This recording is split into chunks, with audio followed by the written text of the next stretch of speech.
today we have what I would consider an opportunity for a very humanizing story about venture capital meeting a startup opportunity and helping create it into a success story. But I say humanizing because today we are honored to have Hemant Sikaria. He is the founder of Sibros. We're going to find out more about his company. It is skyrocketing. And his venture capital brother from Moneta Ventures, arguably the most respected venture capitalist in the Sacramento region, Lokesh Sikaria, is also with us. You two are brothers. Is that okay? So what's the year? So how many years apart are you two? 15 Okay, years. so that's Lokesh talking here. So Lokesh says 15 years. Are you're the older brother then, I take it, Lokesh? That is correct. So, and we're just two siblings. So we don't have any other siblings between us. So there was a 15-year gap, between us, which is pretty unique. Okay, so Hemant, what was Lokesh like? You know, I told the audience we're going to humanize this. What was he like as the big brother? I mean, 15 years apart, it's like he's too old to pick on you, huh? That's true. Yeah, no, he was more like a, partway towards being a dad for me, So definitely a very different relationship than a regular sort of brother to brother, couple of years apart and having lots of sibling rivalries. I don't think we had much of that, but we're still very close, which is a very sort of unique bond that we have. Okay, I want to dive into that. Maybe midway through the podcast, we'll sort of dive into that. But Sibros, you guys are a startup that's not so much of a startup anymore. You guys are beginning to take off. Hemant, can you tell us a little bit about the company and your journey to launching this incredible company? Sure. So, Mark, I grew up in India and I came to the US for my undergrad and master's at Carnegie Mellon. And that was about 15 years ago. And then from there, I worked at Oracle for a short period of time in the Bay Area and then moved to Tesla. So I was at Tesla for over 5 years. I joined as one of the early engineers on the vehicle software team, one of the first 10, 15 people there, and had a big responsibility that especially around doing software updates and data collection from the vehicle up to the cloud, how to make use of that data, how to perform a good software update in a reliable fashion. And this is important because after Tesla, when I started Sibros, one of the big motivations was that we have a certain brand of vehicles in our family, and we actually have 5 vehicles from this same manufacturer, which I will not mention on air. Oh, and, it's not Tesla. It sounds like it's not Tesla, but there's another brand, and at some point in 2017, 2018, 3 software recalls were issued on each of these vehicles. So as a family, we made a lot of trips to go to the dealership, get these vehicles in for software updates. And it was a scary experience also to think that, these safety critical issues were present and that I could not get those fixed for months while we were waiting for an appointment. So, so there's a lot of anxiety there too. And just given my personal background and having done this, long time ago at Tesla, it seemed like the right thing to do and kind of solve for the whole industry. I mean, we solved it for Tesla, but now really Tesla makes 500,000 vehicles, but there's 89.5 million other vehicles being manufactured every year. And that's where we want to make that impact sort of at the global level, trying to solve the problem of software updates and reliable data collection, really accelerating the adoption of software in the modern vehicle. Okay, so your client, your customer would be a manufacturer of vehicles. That's correct. So anywhere from a 2-wheeler in India to a a luxury passenger vehicle in Europe or a truck in the US. Really global automakers with a global, manufacturing footprint across different types of vehicles. So thinking about that software, right? Kind of break it down maybe for a basic C student, for myself. Like, what software is what systems within the software are you affecting that affects safety? Sure. So if you think about your phone or your laptop, there's one microcontroller, there's one chip that needs to be updated. And that's why you'll see that your phone gets software updates pretty often. You just plug it in at night, you wake up and you have a new build of software. And the reason that doesn't happen on vehicles yet is because in a vehicle, you have anywhere from 100 to 200 components that have software on it. And they're different chips, they're discrete chips working on different parts of the vehicle.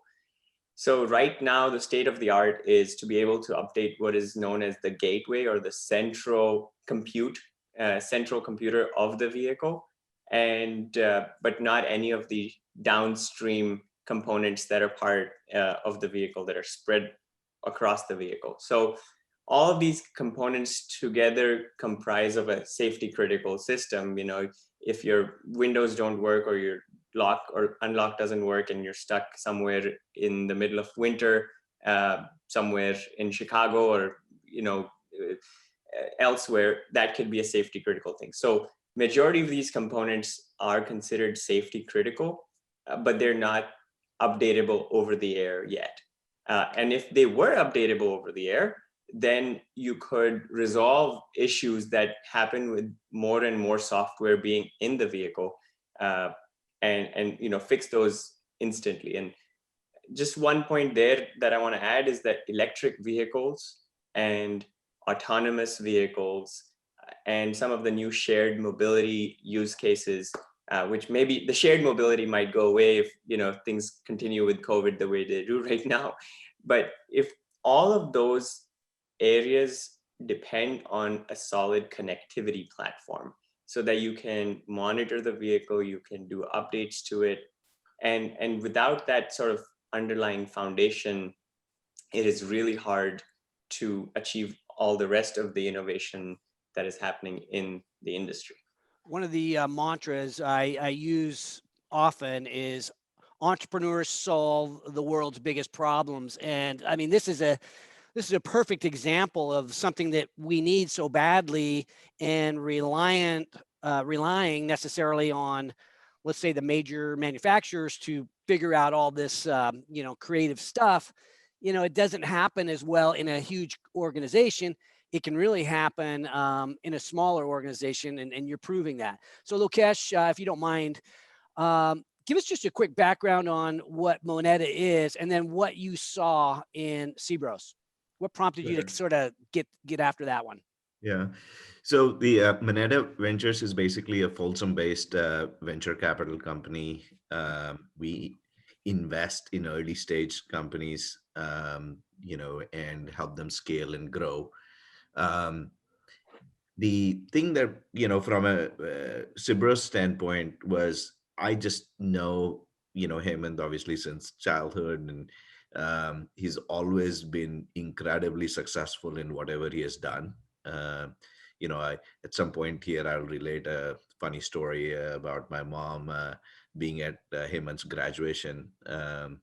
But he's just been very successful in terms of what he has done. And so I wanted to be able to invest in him. And the issue mark is, both ways I was kind of conflicted, right? So one is, if I put, if I invested my own money in Sibros and Sibros became incredibly successful, my investors would think like I cherry picked the best deal for myself, right? Or the other way, which was I invest Moneta's money into Sibros, and Sibros does not do well, then the issue would be that I put money into my brother's company, right? So because of that conflict, I knew this would be successful. So I just went to our investment board, which is our largest investors in Moneta. And I asked them, I said, well, if between these two choices, could you all evaluate Sibros independently and decide, give me permission either to invest on my own into Sibros or say we should invest from Moneta, right? So they went through a very detailed, review of Sibros as an opportunity, which I was not part of. The other partners at Moneta led. And when I got back in the room, uh, Larry Kelly, who's one of our investment board members, so I came back in the room and I said, "So what's your decision?" And he joked and he said, uh, "Well, we've decided to not let you screw us out of a great deal." So, well, so obviously, you're using other people's money. You're a major investor into your own fund, but I Yeah. mean, what was were you happy that to be able to share the opportunity with the rest of the group? Yeah, I was. It felt that I way. honestly would have been good either way. I didn't want anybody to feel obligated to invest. I just knew this would be successful, so it was a question of whether Moneta wanted to invest or if I would invest. Um, and thankfully for the investment board, I mean, this decision has already played out incredibly well because based on the last round that Sibros raised at. Our original investment mark in Sibros is grown tenfold uh, Wow. in terms of Okay. value, right? So the other joke with this is that the investment board now feels like, why do they really need me? Because they seem to be making all the good decisions. I love it. Okay, so let's talk about, we're talking about funding here as a part of this story. Great technology. It's beginning to get noticed by people beyond Big Brother, Lokesh, and his board. What's the journey look like from here? Still an early stage company. You must be having some traction. So talk us about that traction, and then what are the expectations for future rounds of funding, or are there? Sure, Mark. So we are actively engaged with over a dozen automakers and companies in various stages of pilots versus actual deployments that have already happened, and we're talking to over 100 companies globally at this stage. So there's a lot of interest and traction, and there's a lot of interest uh, from companies in industries that we did not think that we would be getting interest from. So as an example, we have a lot of interest from construction and mining equipment companies, both US based as well as Asia based companies. And this is inbound interest. They're discovering us Would and this they're be reaching out. put in their existing vehicles, their fleet vehicles, so they would add your software for safety reasons? That's correct. So they want to add it for software updates, for data collection, and for remotely managing their fleet of vehicles. And one of the key things is because it's a software only solution, we integrate our software onto their pre-existing hardware that is in the vehicle. Of course, the one of the chicken and egg problems is we cannot put it on existing vehicles that have already been sold because they don't have a way to do a software update. If they did, then they could get our software. So we can only go on new vehicles that are being manufactured by that manufacturer. We can cut in our software on their manufacturing line itself. So the idea with part of your go-to-market strategy is sort of to customize a large fleet purchase versus put it on every model within a certain manufacturer's lineup. No, it can go both ways. So majority of what we see is actually the latter, where the automaker says, hey, we want to start you off on this one particular model line.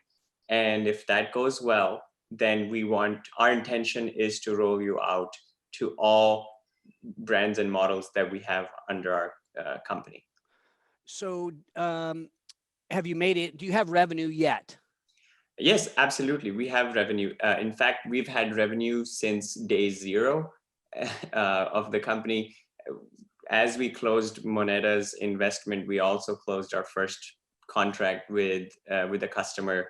And of course, it was a small contract back then, but it got us going. So we've had revenue since day one, and right now we have a pretty incredible backlog of signed contracts and signed deals that we're delivering on over the next couple of years, in the around $20 million range. Nice. Congratulations. Many founders that I talk to, I'd say virtually without exception, at these early stages, they have near-death experiences, or they have these times when it's really difficult. Some people call it the trough of sorrow. Were there ever, like, what were the biggest challenges in those early days, in those earliest days? And were there ever times when you looked at Lokesh and said, or maybe even your partners, your teammates, and said, are we going to make this? Did you ever have those kind of moments? Absolutely. And I think all I can say is thanks to our investors, and Moneta and Nexus, they're based out of Silicon Valley. Thanks to them, the ride has been a lot smoother than you would expect. Of course, it is a difficult journey, in the Bay Area. Competing with talent and hiring folks is difficult. Managing customers that are across the globe is difficult.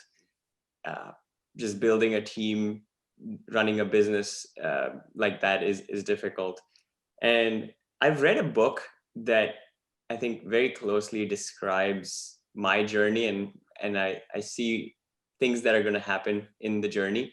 So this is a book by Ben Horowitz, one of the founding partners of Andreessen Horowitz. And he wrote this book, and I read this about 2 years ago. It's called The Hard Thing About Hard Things. And it's about his journey as a founder and as a CEO of a company right around the dot-com bubble. And when I read that book, I think maybe 5% of the book, the stories were relatable for me. And I said, wow, this guy went through a lot. And this is really crazy stuff. And back then we were about 5 or 6 employees. Now we're about 50 employees. And I can say safely that probably 60% of the kinds of crazy things he said in his book, I can relate to those, because some of that has happened as part of our journey. And I'm fairly certain if we continue to grow on the path we're on right now, and that a higher percent of that book will have materialized. You know what? That's interesting that you brought up that book, because I read that, I'd say about a year ago. COVID had just hit, and somebody had recommended it to me, and it felt like perfect timing to read that thing. And it was speaking to me as COVID hit, because, as an investor, as somebody who owns a number of businesses, I was concerned, because, I quit watching the news for a while there, because it's like, I'm still basically don't watch the news that much because it's so much negativity.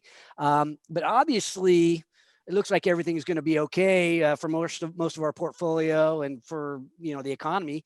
But I would throw this over to you, Lokesh. So as your brother is going through these challenges, were Larry Kelly and the people on the board, did they go, Lokesh, was there ever that emotion of like second guessing your decision to go in on Hemant? No, I mean, that's the one good thing with Sibros is while Hemant might be going through those tribulations inside, the valuation increases that have happened, and the next round, the next is coming in at a bigger round, and then leading that round subsequently, all of that. I mean, there's been, incredible news from an investor standpoint, right? That's what you want your companies to do, is grow, scale, be able to, generate revenue, be able to, so they've been doing all the right things in that regard, right? So I think the main role for me is, is to, because I've gone through the entrepreneurship journey in the past, I think what I help Hemant with is when he gets really excited about something, I temper that excitement. And when he gets really down about something, I temper that, down period, right? So I'm the, he might do this, he might go up and down significantly. And I just kind of am the balancer there. Well, you are coaching me up on one of my new ventures, and so look, my emotions ride closer to the way you describe Heyman. So I'm expecting some of that big brother advice, even though you're younger than me. I do. I look forward to having some of that as we launch this next venture, the Growth Factory. So, but thinking about relationships with your investors, teammates, and so on, I sort of wonder the brother relationship here, because some of that trust and commitment to one another goes back to the early days. You said you had a story about your mom. Yeah. No, I was just gonna say so my Hemant's been I was very good at school, and I went to a good school at Berkeley, did electrical engineering, computer science. So I wasn't slouch in that sense around my own thing, but Hemant just has always excelled, like even more than I have, right? But since I was the eldest son, my parents' opinion was, yeah, Lokesh does all the right things, and Hemant does all the right things too, right? So they always, looked at in that scale. So what was interesting was Hemant was getting graduating from Carnegie Mellon, and my mom and I are sitting in the audience, and so my parents and I were sitting, and and Hemant walks in, and he had like some incredible GPA. Mark, I mean, graduating out of Carnegie Mellon, electrical engineering, computer science, really hard program, and all of that.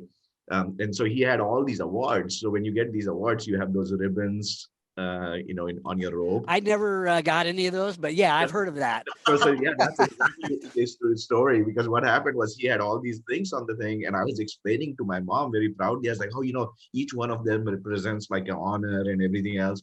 So she was silent for a few seconds, and then she just had to ask, and she said, well, so was the system at Berkeley different? Right, because she just couldn't believe that I didn't have any of that, right? Yeah, we didn't have awards there, Mom. That's funny. Well, thinking about, so I know as well, there's different obstacles that we run into as we build our businesses. Some are within the business, but Hemant, you talked about having to the work-life balance, only being able to work 65, 70 hours a week right now because you got the newborn. But I also know, Lokesh, because of our relationship, that you lost your father not that long ago while you're both building something very important. You're dedicated to these ventures, and then boom, you lose your dad. I know he was sick for a while, but then I still so devastating for a family that's so close. Yeah, no, it was. And, and my dad was actually one of the healthiest members of our extended family between his younger brothers and everybody. Everybody looked up to him as the epitome of health. And, so never felt sick in his life, never took any medicines, just never had the need to. And then all of a sudden, one day, faints, and, while he's going to the restroom, and they discovered when he was hospitalized, they discovered he had stage 4 non-Hodgkin's lymphoma, and so fast growing, and so he fought that pretty hard for a year and a half, and then eventually passed away from that. But what was amazing for us as a family was Hemant was in the process of transitioning out of Tesla. And one of the most amazing things he did was he basically decided that he wasn't going to do his startup and be there for dad and help dad with me. So he kind of moved over to Folsom, and we just took care of dad for a year and a half, and him and just didn't, do his startup till later. And so, and for me too, that was the time we were raising fund too, Mark. And so of all the activities that you can postpone in a fund is the fundraising. So we delayed the fundraising by a year at that time. But it was pretty amazing year and a half. I mean, I think we had such a great time with dad, and just going as he went through the struggles, and just being able to spend time with him. It was very unique and special. So I think even though we get busy with what we do in our lives and everything else, the ability to carve that time out and be able to be with him, I think is something that I'm going to carry for the rest of my life. And I'm, really grateful that I had the opportunity to do that, and my job allowed that. Right. Honestly, Mark, one of the things that Lokesh said during that time really resonated with me, and it's really changed how I think about life and life events. And I thought I'd share that quick story here. So, I was right about to start my company, and then decided to take care of dad, move here to Folsom. And one of the things Lokesh said was that, 10, 15, 20, 30 years from now, you will not remember why you didn't take care of your dad. What was so important in your career that you were doing? You will not remember that. But if you do take care of him, you will remember that part, and you will remember that you did the right thing by him for all the things that he has done for you. And, it will be something that you will have as a moment of pride for yourself as well, that yes, you did everything you could to help your family. And so that really kind of changed how I thought about doing my company, or doing my next, adventure, starting my next adventure.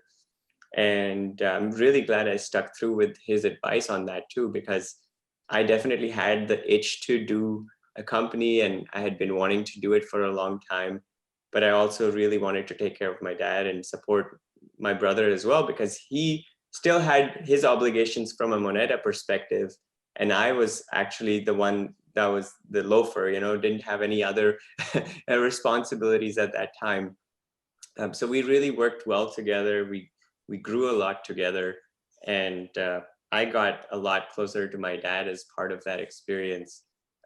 Because after I had grown up, I came to the US for college, so I never really spent any adulthood time with my dad. And that year and a half, really, I learned so much more about my dad, and we grew so much closer. So I think everybody in our family would agree that we wouldn't have done it any other way than the way we did. Wow. Well, it makes you, as I hear these touching stories, hold back the tears a little bit. But thinking about who I want to partner with in my life, I've lost both my parents a number of years ago. I have business partners, and I've had business partners that I feel got me right, understood me in a way that let me be me, and they were very unselfish. And I mean, if there's a takeaway from this, besides think back on our lives, there's things that are more important than building a business and seizing opportunity for that kind of gain. But I think the other takeaway that I am feeling or reminded of is choosing who you partner with. What kind of person I want to partner with, people that sort of have my back and are more are like family to me. And that respect the human side of things more than the almighty dollar. So I tip my cap. I have to assume our audience is thinking, heck yeah, who are these guys? I want to know them. You're the kind of people I want to be around. And so I just really appreciate that. Thank you, Mark. You bet. So yeah. All right. Well, let's get back a little bit to the journey of entrepreneurship and venture capital, if you don't mind, as we think about the vision. Okay, from here you've got traction, you've got revenue, the company's at least 10 times as valuable. It's you've got some proof of that. If you were to paint the picture for what this company becomes, Sibros, Hemant, would you say what company might you compare it to so our audience could sort of go, oh, that type of company, kind of a in the background type company, or is it a company that maybe everybody would know the name of? That's a difficult question, Mark. I can just tell you some of the fundamentals that we're seeing and some of the logic that's driving where we are. So like I was saying before, electric vehicles, autonomous vehicles, they all depend on having a good software system. So in that sense, what we are building is an eventuality, right? It has to happen. It will happen, whether it's us that provides that system or someone else. So, and the industry itself is growing incredibly fast. You know, for software in the auto industry, you know, as an example, in 2018, when we started this company, there were 90 million vehicles manufactured globally, and 30 million vehicles were recalled for some type of issue. Out of those 30 million, 50%, which is 15 million vehicles, were recalled for software updates. And not one of those vehicles was a Tesla, even though Tesla has plenty of, you know, issues that it fixes over the air. Other companies had to bring their vehicles in. So what we're, you know, if you just think about the logic and the fundamental of where the industry is going, this is a very large opportunity for Sibros. You know, a typical recall, even for software update, can cost a manufacturer about $500 per vehicle. So multiply that by 15 million vehicles that got recalled, and some cases the same vehicle getting recalled multiple times because they didn't do the software update properly. That's, you know, several $billion just from that part alone. And then you think about the actual impact of being able to push new software or improve the quality of your vehicle and you know, increase the lifespan of the vehicle and the resale value of the vehicle. I mean, there's so much value being generated that the potential is fairly large for a company like Sibros. Of course, it's not ever going to be a household name. It's not a company that's selling directly to the end consumer. So it's going to stay focused on as a B2B business. Okay. I wondered about that because if I think about automotive, or let's talk Intel, right? Lokesh, you got a pretty good familiarity with Intel. You know, you've got the Intel inside, and that adds value if you're buying a product. And I wondered if Sibros could be sort of the go-to for software, and it's the trusted name because we've got Sibros software backing us up.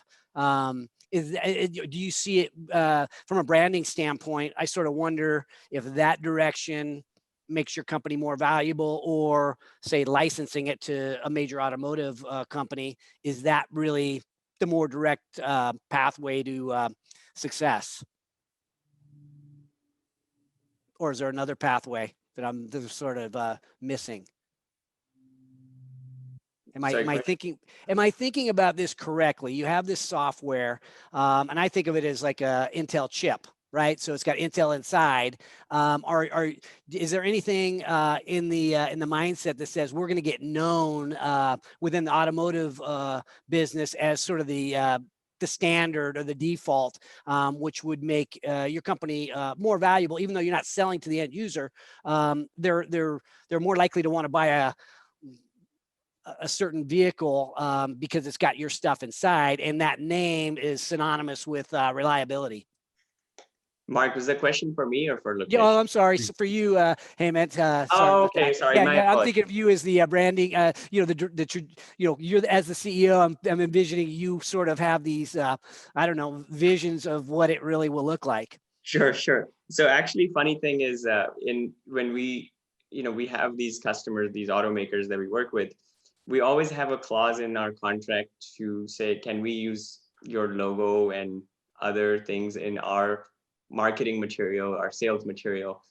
And a lot of times it is restricted for a certain duration because it's a very strategic move for these automakers.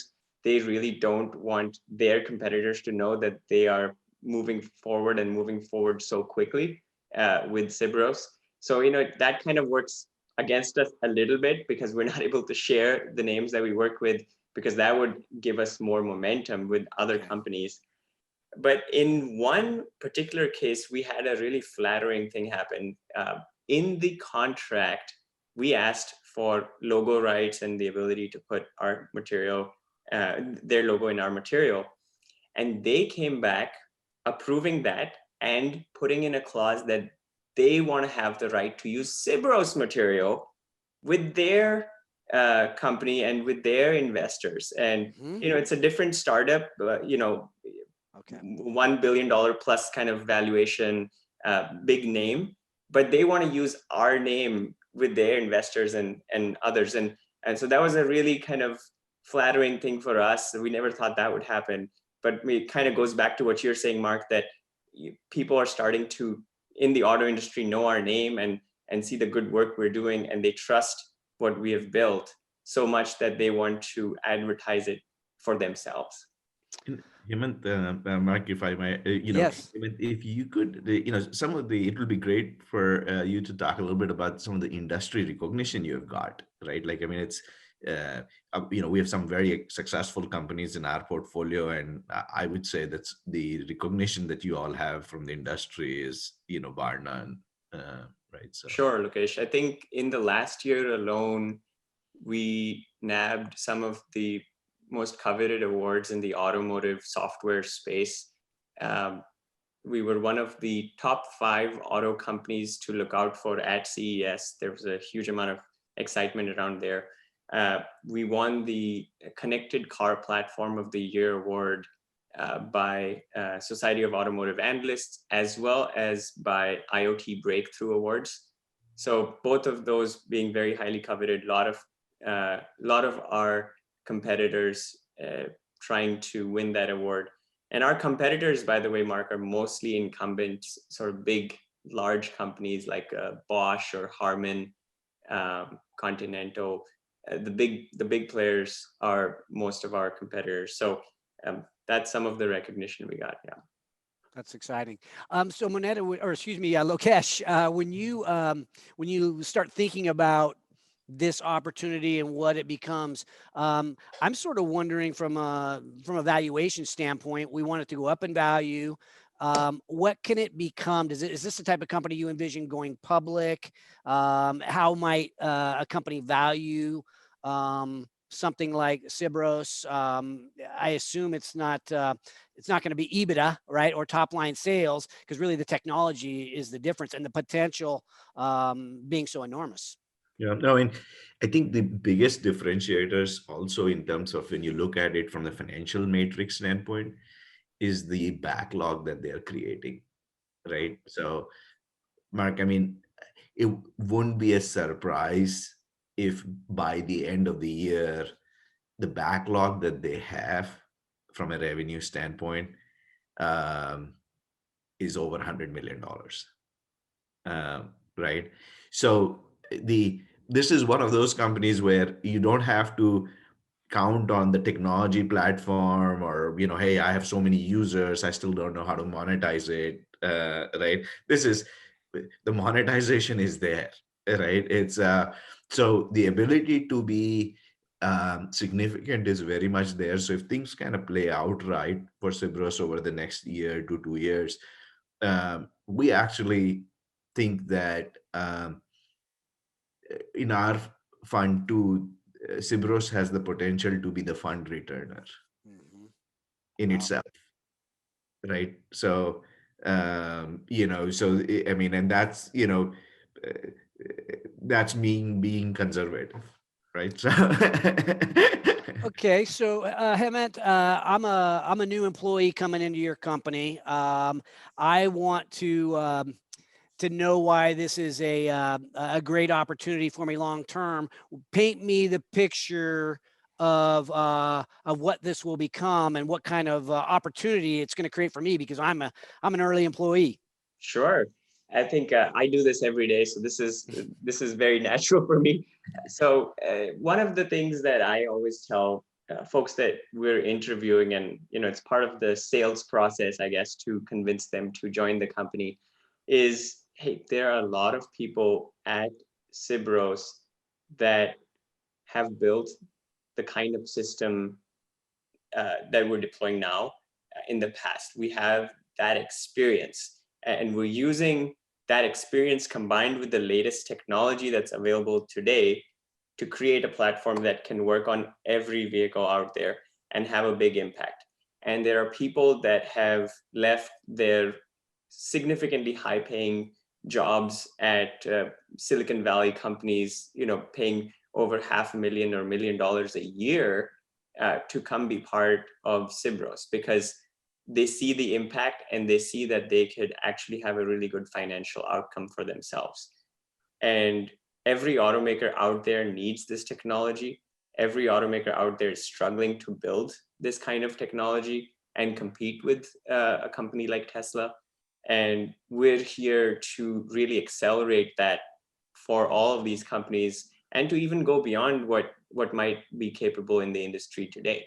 And so that, combined with the ability to work closely with new products that are not yet in the market, be able to touch and feel new hardware and vehicles that even the media might not have access to yet, and be part of that next wave of innovation is just something that drives everybody and gets everyone excited to come in to work every morning. Exciting stuff. And I'll ask Lokesh one more question, and maybe I'll let you guys have some closing thoughts or words of wisdom. One of the things that I think my team wanted me to ask you, Lokesh, is as a venture capital firm, your job partly is to pick the winners, but one of the things that your firm does, and a lot of other VCs attempt to do as well, is add value, right? So to bring something to the table other than money. How do you view that opportunity, generally speaking, and maybe specifically with Sibros?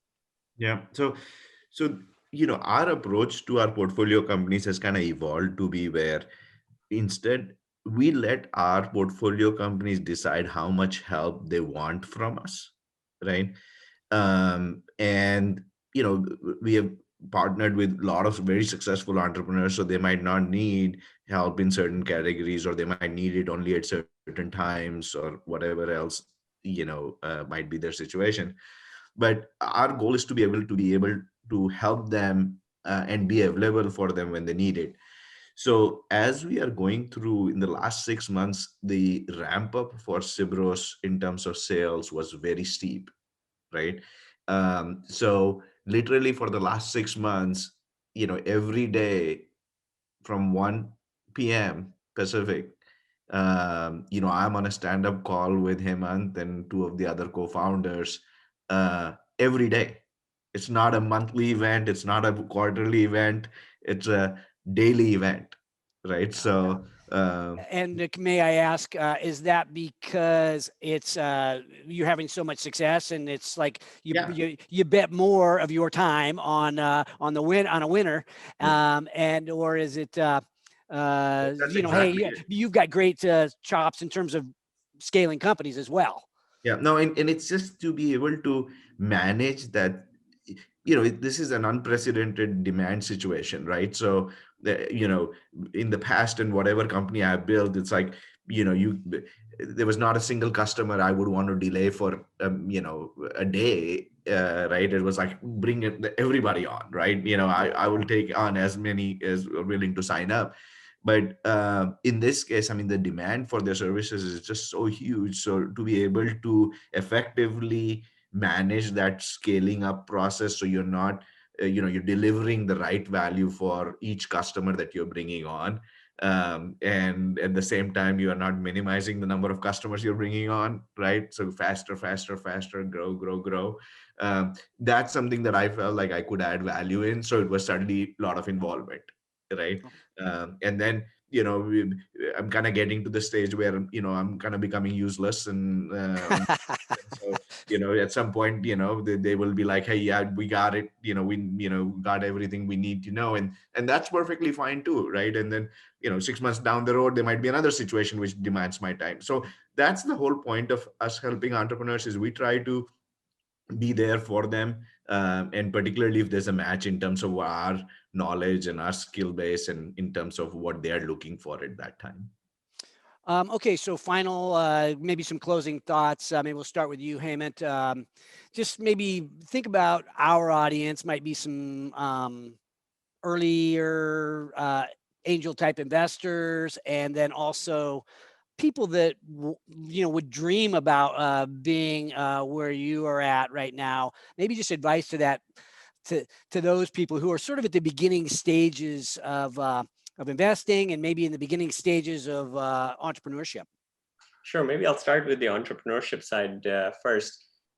My biggest advice would be to work more for impact and learning rather than for money in the early stage of your career. Working ideally with a small or mid-sized company where you have a role that can grow and evolve, but also have enough process in place at those companies that you see what it looks like to build a medium or big size, large size company. And getting that kind of experience really helps to take you to the next level when it comes time for those folks, let's say, to become entrepreneurs themselves or join a very early stage company like Sibros. Then those are the right folks for us that add more value. Those are the right folks that will go out and be able to raise money from other investors as well, because they will be able to show that they have experience from being in the industry and they understand the problems there, and then be able to use that knowledge, that experience to create something new that solves a real problem. And it made me, as you mentioned, that advice to the entrepreneur is get involved with a company that is good, that works, that's an interesting. You kind of talked about being an employee first, which is interesting. Did you work for directly for the founders of Tesla, Mark, and I can't think of the other guy's name. No, Mark, when I joined, this was 2011. So at that point, it was mainly Elon. And, I worked closely with the leadership team. Definitely had a lot of interaction with Elon as well, especially because I was part of the Model X body controls team, which created the Falcon Wing doors and the key fob and the door handles. So I got a lot of opportunity to work with the leadership, and I really learned a lot from Elon, actually, and his way of thinking. All right, give me an adjective to describe Elon. That's a tough one. One adjective. You can't bullshit him, I guess. Sorry to interrupt. I was laughing when you said that because I don't know why. I just was your pause caused me to think of something. Anyway, let me let you repeat that without me talking over you. No. So I would think that he is one person that really wants to understand every decision and understand why something is being done. And if it doesn't make sense to him, he will go as deep as he can back to the very basic fundamentals, whether it's for business or physics or math. He will challenge you on why something cannot be done. So it's not really one adjective, but it's more just, his level of depth in every area is tremendous. Unbullshittable. Unbullshittable. There we go. Okay. Now we also play on a FM radio station, so I'm going to have my team censor me on that, since but especially since I said it, that's awkward. So we will make sure we bleep my foul language out of there. Okay, so Lokesh, thank you very much for that, Hemant. Lokesh, just words of wisdom, advice to people who want to be where Hemant is, maybe people who want to, hey, who knows, want to be really successful at investing. It's interesting is we learn every time from the startups we invest in a lot. And over time, the one thing that I've seen really successful entrepreneurs do is that they're great at two things. First, they're singularly focused on making their customers successful, right? The focus on ensuring that the customer is successful, has a great experience with you, pays huge dividends. And the second, I think, is they do a great job of balancing the three constituents in some senses that you are serving as an entrepreneur. One is the investor, two is the employee, and third is the customer, right? Not necessarily in that order, Yeah. but whoever can balance these three right? So you take certain actions which might benefit the investor, might not benefit the employee. You didn't give the raises they were supposed to get. Maybe some employees, some decisions that will benefit the employees didn't benefit the customer. Maybe they get a little bit more vacation time. But you have to balance these three constituents. And these entrepreneurs do the best in that. That's a key hallmark in my mind of success. Okay, so I'm gonna have to ask a follow-up question to this then. So I love that, finding that balance. It takes incredible reasoning skills. Are there any thoughts about development of those reasoning skills? Where do you go to, do you read the hard thing about hard things, or how do you develop those reasoning skills? Is it gut? It's interesting is I think as long as you're trying to do the right thing for each constituent, right? As long as you're trying to be fair, right? And you believe in your heart that the decision you're making is fair to those constituents, right? You invariably end up doing the right thing. It's a your intent has to be right, and it self teaches after that, right? If somebody tells me, no, Lokesh, you're not going to get this because this would be unfair to my employees and my customers because this is what it is, and it can justify it, right? I would listen to it 100%, right? So I think that if the fairness is the key driver, is if you're fair, you can deliver the hard news and you can, do all the right things, because at the end of the day, you are, in your mind, you're being fair. Oh, I love it. Words of wisdom from both gentlemen. Hemant, Lokesh, the Sikaria brothers, sharing words of wisdom in a very heartfelt way. Gosh, guys, I really appreciate you sharing the story and really bringing this to our audience. I think it's been very helpful. So thanks a lot. No, thank you, Mark. And Mark, we're looking forward from a Moneta standpoint. We look forward to what's going to happen with Sacramento Growth Factory and partnering with you and really building some amazing companies here in Sacramento. So from our standpoint, the excitement is through the roof on that. Thank you very much. Mark, thank you again for having us on the show. And I've heard so much because I know Lokesh has been on this show before. So, it's a great honor to be here and really enjoyed the conversation with you. I think it was really good kind of just talking, as if we're just longtime friends going through and, discussing life and philosophy. Yes. Well, really appreciate it, guys. And Hemant, and both of you, I look forward to knowing you better. I know Lokesh much better, but look forward to knowing you better and watching maybe from afar the success of Sibros. So thank you very much. Thank you so much. You bet. See you guys. Bye. Thanks for watching today's show. My goal for every episode is that you find a takeaway, something tangible you can use in your business today. And if you have a comment about a favorite takeaway, feel free to put it in the box below. And if you have a topic that you'd like me to bring up on the show, don't forget to let me know. And also, don't forget to subscribe to our YouTube channel if you want to learn more about entrepreneurship. Because at Haney Biz, we are always by your side.